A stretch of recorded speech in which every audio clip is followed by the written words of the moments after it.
Dr. Miller-Meeks. Thank you so much, Chairman Bost, for this hearing.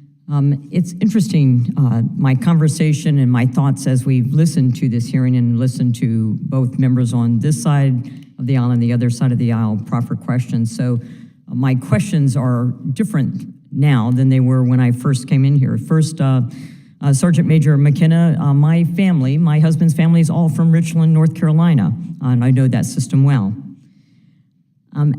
Ms. Saidan, you mentioned about everything being automated and how concerned you are. Let me just say that I applied for a job as a physician. I'm a nurse and a doctor. Applied for a job at the VA in 2014. All of my responses were automated, so I'm not sure how that's not how we do things at the VA.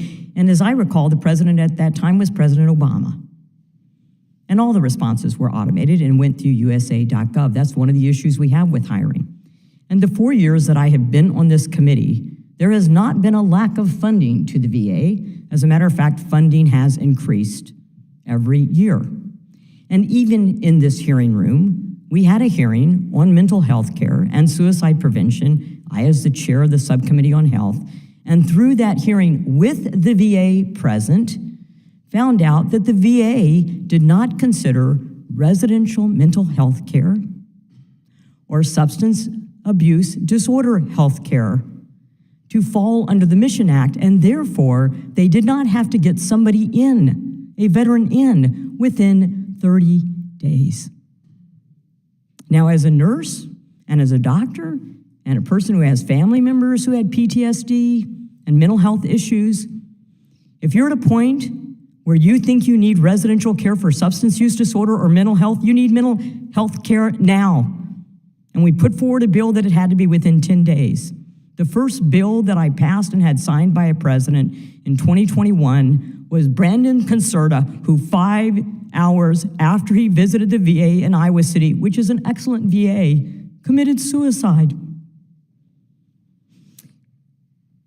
And as a nurse, and as a doctor, and as a veteran, but most importantly, as a mother, Ms. Locklear,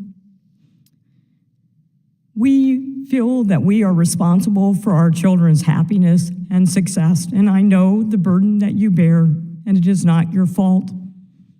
And it is the responsibility of this committee and members on both sides of the aisle to make sure that what happened to your son does not happen to any other sons and daughters. And that's why you're here today. Ms. Saidan, does the VA send veterans to get care at VISNs far away from where a veteran may reside? To my knowledge and membership, yes. Exactly. So I'm not sure why it's a problem with a veteran, such as Ms. Murray, and I don't know your rank, Ms. Murray, my apologies, a veteran to get care for a specialized condition at a place because it happens to be out of network. That's the type of stuff we hear from private insurers, and both of them have problems.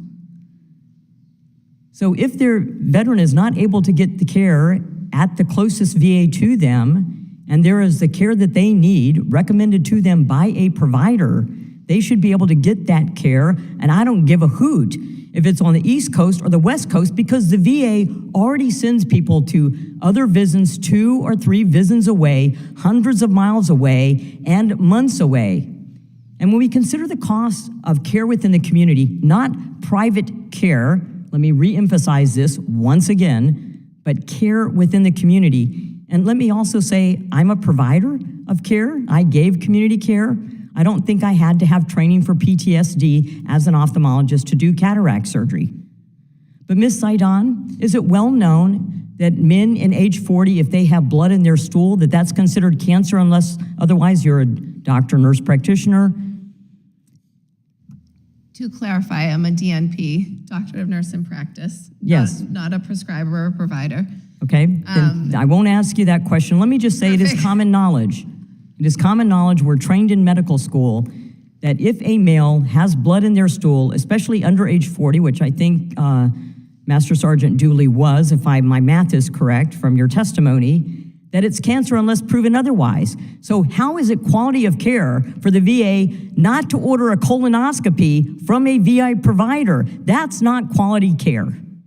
And let me say that quality care is if no care is provided, that's not quality, whether it's at the VA or community care.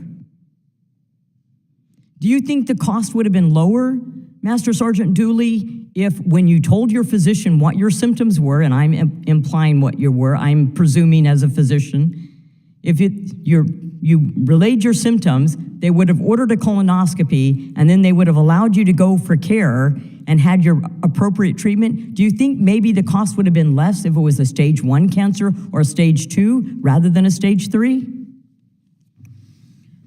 I'd like the chance to live, so I wouldn't have cared what the cost was. But to answer your question, yes, I do believe treating stage 1 would have been a lot more cost-effective and efficient than treating stage 3 and for the rest of my life.